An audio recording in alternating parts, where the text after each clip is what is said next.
Тази Коледа съм на вълна шоколадови изкушения и реших да подготвя малки вкусни изненади за своите любими хора.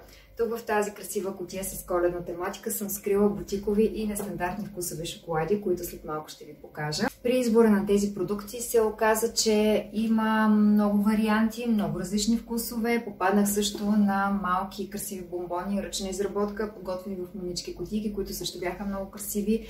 Направим впечатление, че има много красиви малки шоколадови фигурки на коледна тематика, но реших да не рискувам с тях, тъй като има риск по време на доставката да пристигна при мен счупени, реших да заложа просто на шоколадите. И да не губим време, нека да ви покажа сладкото съдържание, което се крие в тази кутийка. Правим, за да видите как съм я аранжирала вътре. Сложих една нежно розова хартия и вижте каква красота съм скрила вътре. Много добре изглежда. Както виждате, опаковките на шоколадите също са много интересни, много дизайнерски, веднага правят впечатление. На мен лично много ми харесаха. Едва се въздържах да не отворя няколко, защото не предвидих и за мен шоколад. Започвам с първият. Виждате го колко е красив. Розов е на цвят или може би по-скоро червен. Вкусът на този шоколад, сега ще ви прочета. Това е веган какао десерт с малина и кокос. Мисля, че всички шоколади, които съм подбрала, са с много добри съставки, без някакви вредни, дори може би някой няма даже и захар, но не съм сигурна. А този дори има сертификати за био. Виждате, ето това зелено символче, това е сертификат за биопродукт. Мисля, че ще бъде много вкусен. Продължавам с следващия шоколад, който е с много нестандартна оригинална опаковка. Така, това е Шумилие роза, рубинен шоколад с вкус на нар и ягодови люспи.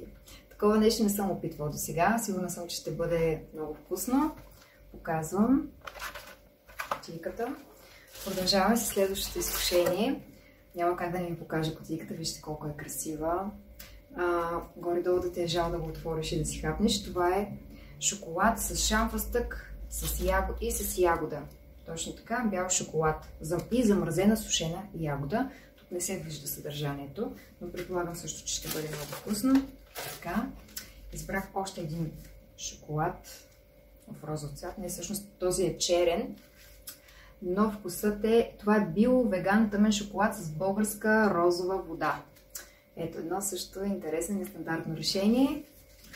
Нямам търпение да го опитам всички, трябваше на мен да си предвидя. Така, още едно шоколадово изкушение, отново в розов цвят, дори има сърчица. Даже си мисля, че този шоколад ще бъде подходящ, както всички останали, за Свети Валентин, но не ми се чакаше до тогава.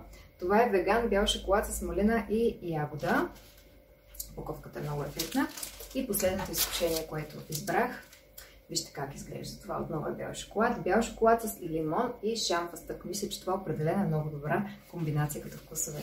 Ще се радвам и вие да споделите с мен на ваши оригинални подаръци, които сте правили за своите близки, и се надявам днешната шоколадова изненада да ви е харесала и ви пожелавам хубави празници.